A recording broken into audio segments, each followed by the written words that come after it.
or something like that, or they might see it on Amazon in the also bought, that strip of books that appears with on every book page, or they might see it in search results, if they're looking for a certain kind of book.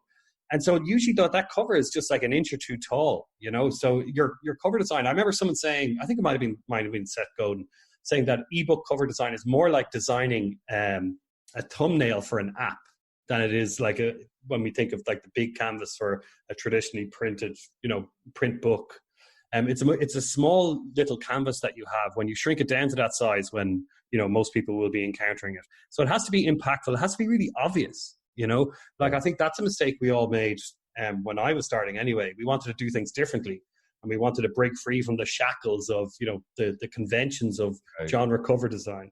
But it needs to be obvious. You need to tell someone in 2 seconds, this is a thriller, this is a rom-com, this is a bear shifter romance, this is a military sci-fi space opera. And you have to communicate that in 2 seconds. There has to be no confusion.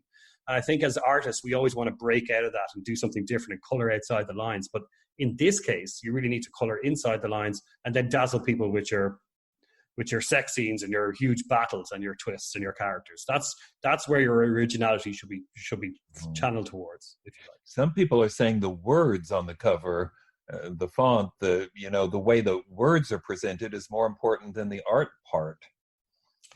Do you agree? Well, I think it's all important. The composition, the images that you're choosing, and I think it's very hard to draw general principles that apply to all genres, except to say, go to Amazon. Go to your niche, find your subcategory on Amazon. There's 13 or 14,000 categories on Amazon. So, people always say, I don't think there's a category for my work. There probably is at least one. There's probably 5 or 6 where your book will feel more or less at home. And if there's not, your problem might be deeper than getting a good cover for your book. You do have to meet the market at least halfway, But let's say you do find a few homes on a few shelves on Amazon where your book would feel at home. Go through the covers, and not just the covers, by the way. Look at the pricing. Look at the titles. There's actually, there's styles in titles. Like thrillers often have they're often quite samey. In fact, they're often quite generic. You will see, 5 or 6 books in the charts with the exact same title sometimes. They're usually a short, impactful single word, and that's why you see a lot of repeats. And whereas literary fiction, the style at the moment is for these, long, extremely wordy titles, and that's just one more cue to a reader of what kind of book it is. Yeah. And so go through your niche. Like, let's say you write epic fantasy or whatever. Go through the charts and look at how the books are priced, particularly self-published books. If you're self-publishing, you want to price similar to other books in the charts. You don't want to price artificially high because you're playing a different game than Penguin Random House. So look at the pricing. Look at the style of the blurbs, the descriptions. There's a very big, huge difference between a first-person urban fantasy with a sassy heroine. The way the blurb is actually written will be written almost in the voice of the book itself, usually. And that would be very different to someone writing a serious weighty historical novel, which will often be third person or omniscient. And the blurb for the book, the description for the book will reflect that too. So look at everything. Look at the covers. Look at the fonts they're using on the covers. See if it's like, are they using like a manipulated photo, or is it more stylized cover?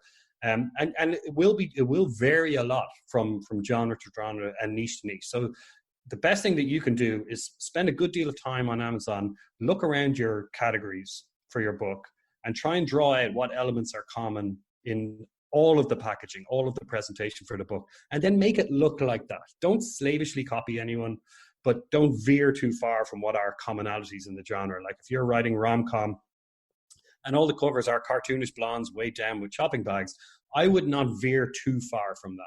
Or if you look at space opera, they have that trifecta of space porn, I like to call it, where it's the explosion, the planet, and a ship. And, I've seen people try to do something slightly different, and the books almost invariably flop or they underperform. There's a lot you can do with those elements and still stand out, but I wouldn't veer too far from like elements that readers really, really respond to. And if something's in the charts, that's a pretty good sign that readers are responding to it. Right.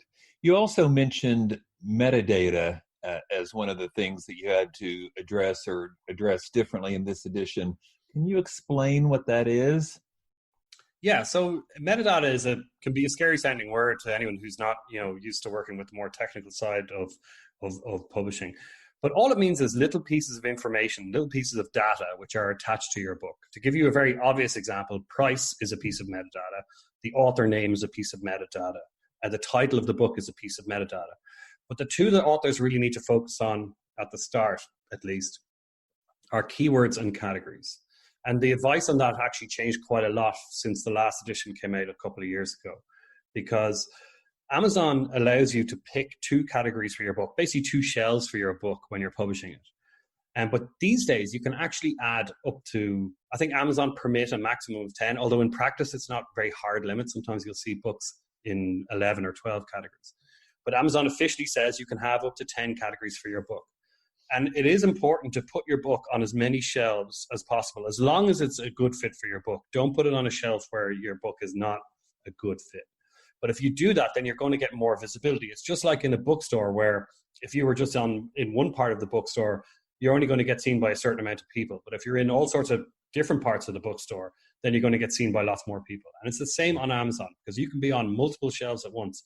And the more shelves you're on, the more visibility you have on Amazon, the more chance there is that readers will discover your work. And then when you do actually organize some marketing and get some sales going, you'll start to appear in all sorts of different places around the store. Because each one of those 13 or 14,000 categories on Amazon actually has its own top 100 bestseller list. And not just that, it has a top 100 bestseller list for free books, for paid books, for new releases. So there's actually over 4 million chart positions where your book could theoretically appear. So there really is, and some of them only require, a sale a day or less. So for any sales level, wherever you are in your career and your audience building, there's often a category where your book will be a reasonably good fit and you have a shot at appearing in the bestseller list. So it's always good to run down these angles. And, and doing this actually also helps encourage Amazon to actually start recommending your book to readers and to start, emailing your book as a recommendation to their customers. And you definitely want to feed the beast as much as possible with as much of this metadata and as much sales as you can. And that all of that adds up, and then Amazon will start recommending your book more to readers. Well, you mentioned the bestseller lists. That's what I'm seeing a lot now. People getting their books listed on categories that they have, at best, very tangential connections to, but it's an obscure list with little competition, so their book will get that #1 Amazon bestseller flag. Yeah, it's quite a problem at the moment, where you have people putting their, it started off as a strategy which was engaged in by scammers in the romance category. These guys who were flooding the market with ghost-written books, and then they were putting them into fairy tales, even though it was a second chance romance about a firefighter or something. And they were putting it in fairy tales because you only needed 2 or 3 sales a day or something to hit that top 20 or hit that, and you only needed a handful more to hit #1 because it's not the biggest category in the world. And then they would get their orange bestseller tag. And I think what happens is when Amazon don't police abuse like that, then some authors who might be not quite black hat, shall we say, but maybe a tinge of gray in their hat, and they might see these guys succeeding and they might say, well, if you can't beat them, join them, kind of thing. Or they might think that they might see those books selling well, and they might think this is the reason why they're selling well. They misdiagnose the reason for that book's success. Right. And so then they ape that strategy. But here's the thing. You actually have a totally different business model to a scammer. A scammer wants to make as much money as possible today because they don't know when the hammer is going to come down from Amazon, and those royalty checks will just get stopped overnight. So they need to squeeze the lemon as hard as possible today.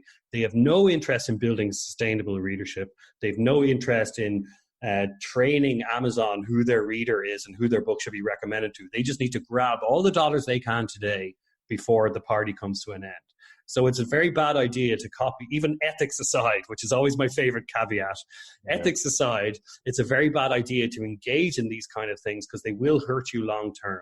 You're going to annoy readers who are looking for fairy tales. You're going to confuse Amazon's system, who's going to think that you've written a fairy tale, and they will recommend it to all the wrong readers. Those readers won't buy it. Amazon will then think you've written a dud and will stop recommending your book. So it's just a bad idea on many levels.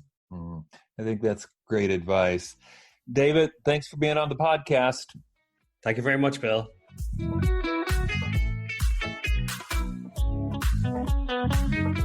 Thank you again, David, for being on the podcast. I want to get you back just as soon as possible. And let me just remind everybody out there, in addition to writing every day, you have to read and you have to feed the muse.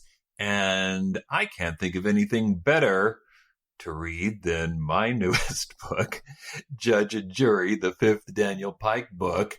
The 6th and final one comes out in January, and you don't want to fall behind. So that's the book to read, unless you haven't read any of them, because then you should go to the beginning and read The Last Chance Lawyer and read quickly in order so that you can be in a place to read Final Verdict the day it's released. Until next time, keep writing.